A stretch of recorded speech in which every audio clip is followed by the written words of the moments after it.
बाबा आप कहाँ जा रहे? बेटा मैं जरा शॉप तक जा रहा हूँ, आधे घंटे में वापस आता हूँ। नहीं, आप कहीं नहीं जा सकते। अरे क्यों भाई, क्यों नहीं जा सकते? क्योंकि आपकी तबीयत ठीक नहीं है, पहले ठीक तो हो जाए। बेटा मैं बिल्कुल ठीक हूँ, और मैं कौन सा जॉगिंग पे जा रहा हूँ, यूं गया और यूं आया।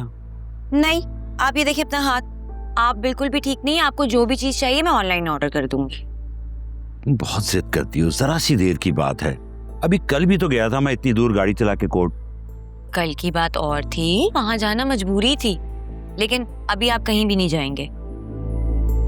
अच्छा चलो नहीं जाता फिर। पहले ये बताएं, आपने गार्ड अरेंज किया? तुम कहीं जाने दोगी तो गार्ड अरेंज करूंगा ना। गार्ड अरेंज करने के लिए आपको कहीं जाने की जरूरत नहीं है, आप फोन मिला के भी कर सकते हैं। हर सवाल का जवाब है तुम्हारे पास। चलो अंदर।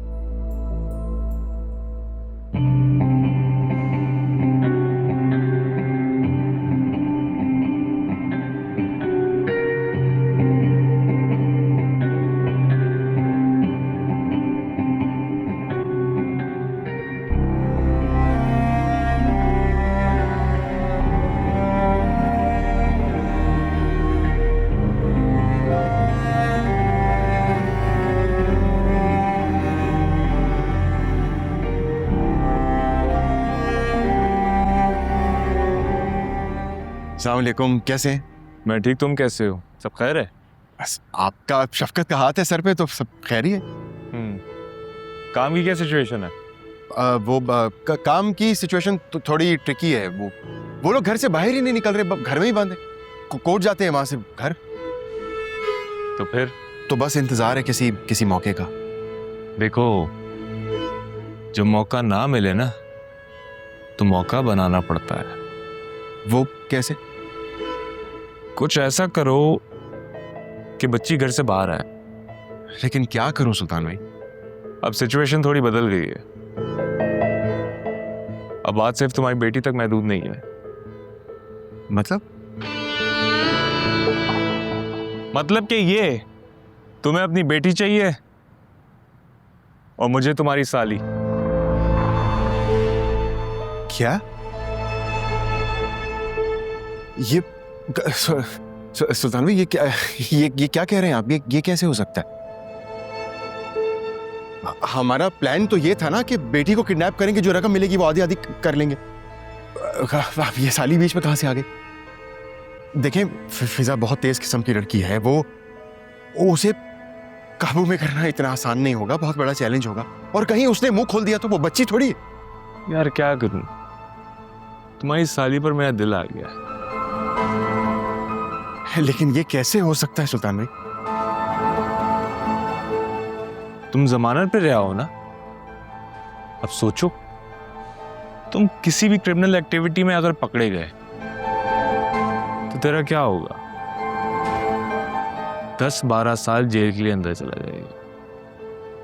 ऊपर से बंदे मेरे, पुलिस स्टेशन मेरा, जगह मेरी। तुझे क्या मसला है? काम करो, नहीं तो वो रहा रास्ता, दफा हो जाओ।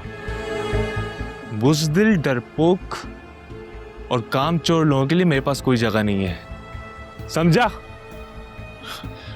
सुल्तान भाई, आप तो नाराज ही हो गए। मैं तो ये तो वो तो, आज के बाद मेरे साथ ये बातें मत करना, समझा? सुल्तान के साथ काम करना है तो मर्द का बच्चा बन के काम कर।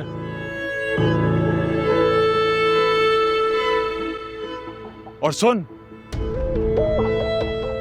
ये पकड़, थोड़े खर्चे के पैसे हैं। 2-4 दिनों में मेरा काम हो जाना चाहिए, नहीं तो तेरा हश्र बहुत बुरा करूंगा मैं।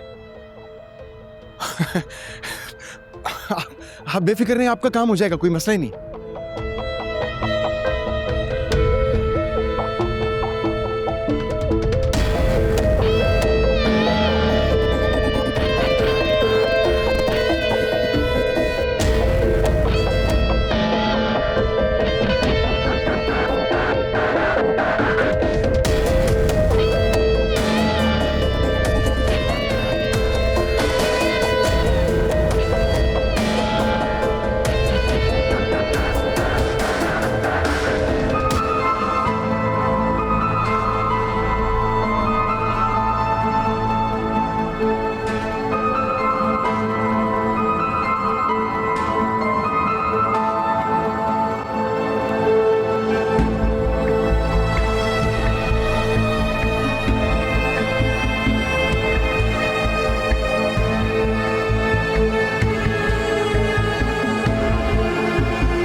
कॉफी?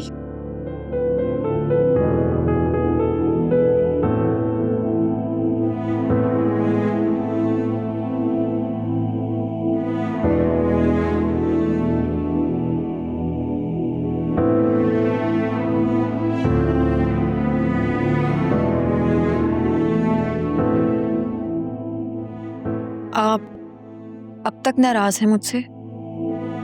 तो क्या नहीं होना चाहिए? हाँ, होना चाहिए, बिल्कुल होना चाहिए। लेकिन इतनी लंबी नाराजगी? क्या आप रात को कमरे में भी नहीं आए? पता है, आंटी ने मुझे इतनी बातें सुनाई। यानी कि तुम्हें अपने शौहर से ज्यादा मम्मी के बातें सुनाने की फिक्र है? ऐसी बात नहीं है वासे। एटलीस्ट आप मुझे खुद को एक्सप्लेन करने का मौका तो दें।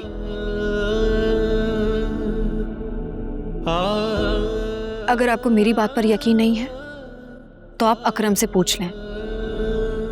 वो भी आपको यही सब कुछ बताएगा जो मैं आपके साथ शेयर कर रही हूँ। मुझे ना किसी से कुछ पूछने की जरूरत नहीं है, और अकरम जैसे बावले इंसान से तो बिल्कुल भी कुछ नहीं पूछना चाहता हूं मैं। जेल में लाते खाता रहा है, हमें परेशान करता रहा है, उसके बावजूद भी उसने असल बात तक नहीं बताई हमें।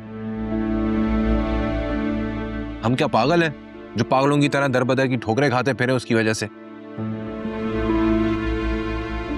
तुम्हें जरा भी अंदाजा है कि बाबा हार्ट पेशेंट है, अगर उन्हें कुछ हो जाता तो कौन जिम्मेदार होता? हाँ, अपनी फैमिली की तकलीफ पे तुम 200 की स्पीड से भागी दौड़ी चली जाती हो, यहाँ की तकलीफ का तुम्हें कोई एहसास ही नहीं है। वहां से हमारी सिचुएशन बहुत अलग अलग है। फिजा और अकरम के दरमियान मोहब्बत शुरू हुई और किसी वजह से खत्म हो गई। अब जब एक चीज खत्म हो गई तो उसका जिक्र करके क्या हासिल? अब तो फिजा का रिश्ता भी तय हो चुका है। अगर ऐसे में ये बात निकलती तो फिजा का क्या होता? अकरम को तो कोई भी लड़की मिल सकती थी, लेकिन ये हम लड़कियां ही होती हैं जिन्हें सफर करना पड़ता है। और ये बात आपसे बेहतर अकरम जानता है, इसलिए वो खामोश रहा। आप जज्बात को साइड पर रखकर सोचें, फिर शायद आपको मेरा फैसला ठीक लगेगा। चलें, ठीक है, मैंने गलत किया, लेकिन आप खुद पर रखकर सोचें, अगर आपकी बहन के साथ। मेरी बहन को बीच में मत लेकर आओ, अंडरस्टैंड?